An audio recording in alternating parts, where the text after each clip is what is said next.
Happy birthday, America Ski.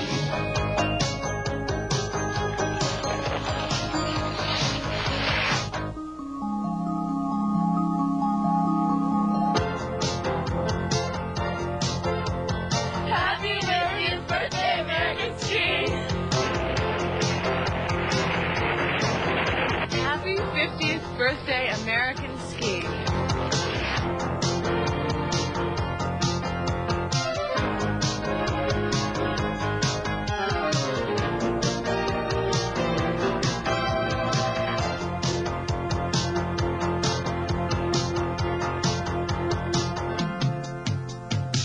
Franklin Roosevelt was president.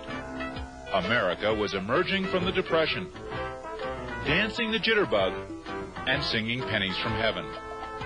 And the chairman of the Union Pacific Railroad, the late Averill Harriman, was looking for a way to build passenger traffic out west. Called Oklahoma was the rage on Broadway. Joltin' Joe DiMaggio was the Yankee Clipper, not Mr. Coffee. And girls were swooning for Frank Sinatra as American boys went to war, with pictures of Rita Hayworth and Betty Grable in their pockets. America enjoyed a new beginning. McCarthyism would briefly hold us in its grasp. But then, so would hula hoops. Not to mention Elvis Presley, Willie Mays, and Marilyn Monroe. Unprecedented prosperity swept the land. Americans moved into the suburbs, and we took up skiing with fervor. A. The fight for civil rights. The war in Vietnam. The Beatles. Woodstock. Free love and free style. Nixon went out. Jerry Ford came in. America had a skier in the White House. We lost Elvis and found John Denver, whose Rocky Mountain High became the skier's anthem. We endured an oil crisis that made getting to the slopes more difficult, but when we arrived, we had condominiums. America put a man on the moon and space-age equipment on its skiers. 1936, Garmisch, Germany. Alpine ski events are introduced for the first time. Slalom gates are 2 feet high.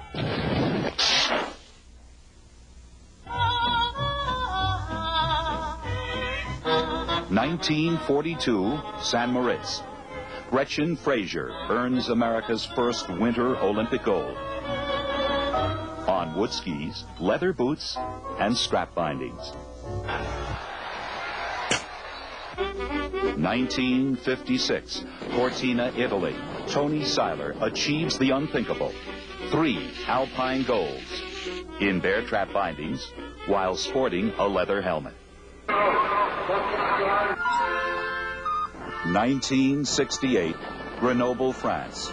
Jean-Claude Killy thrills his countrymen with gold medals in slalom, giant slalom, and downhill. Fiberglass skis, release bindings, and buckle boots are commonplace. From Lindbergh's transatlantic flight to Armstrong's first steps on the moon, from the plodding snowplow turn to skiing at 200 kilometers per hour, evolution is infinite, and the possibilities endless. Ernst Gertsch, considered by many the father of the infamous Lauberhorn, has lived ski racing from its infancy on. The first race is now back 56 years. They were around 6 minutes. Around 6 minutes. Only wooden edges. Had no metal edge. Those who had no edges were completely lost. A winning Lauberhorn run today is 2 minutes, 35 seconds. Canadian Ken Reid, a mainstay of the legendary Kamikaze Kids. I think when I look back, ski racing's changed really dramatically in a number of ways. U.S. Ski Team Director Harold Schonar, internationally known as technical advisor for Phil and Steve Mayer, sees skiing evolution as a 2-part process. The most influential factors in changing our technique in alpine ski racing were actually 2 points. The first is knowledge and application of new training methods. We know a lot more about sports physiology in the meantime, So our athletes are trained better. The second point is the material. The skis, and especially the boots, changed significantly in the last 20 years.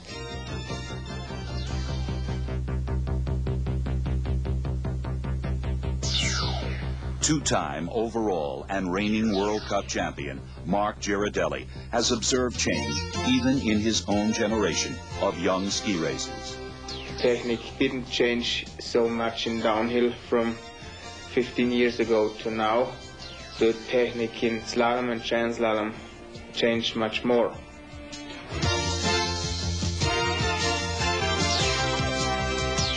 Bernard Brucey, Olympic gold medalist at Sapporo in 1972 and silver medalist here at Innsbruck in 1976.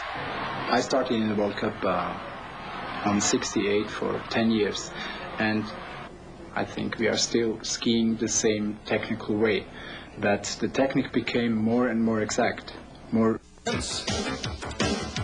Winter Sportscast. Brought to you by AT&T, the right choice.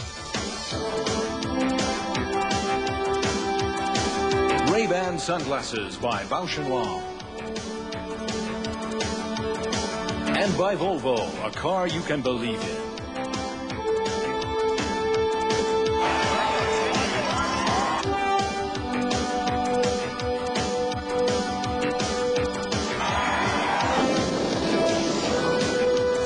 Your hosts, Ken Reed and Pam Fletcher.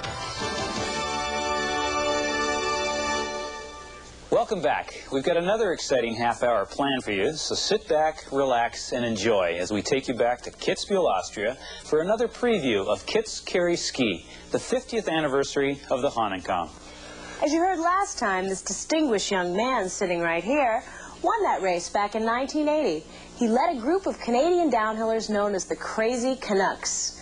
But, Ken, what is the story behind that name? Well, you know, Pam, it's an interesting story. Back after my first victory in Val d'Isère in 1975, Serge Lang, who founded the World Cup, wrote in the French sport newspaper L'Équipe that these Canadians skied like they were crazy. After a couple of more World Cup victories and the way that the Canadians went full bore, we became known as the Crazy Canucks. Well, whatever they were called, they dominated the Hahnenkamm for 4 years in the early 80s. And it's the only time in the history of the strife that anyone but the Austrians won more than 2 in a row. Winter Sportscast has been brought to you by AT&T, the right choice. Give me the words.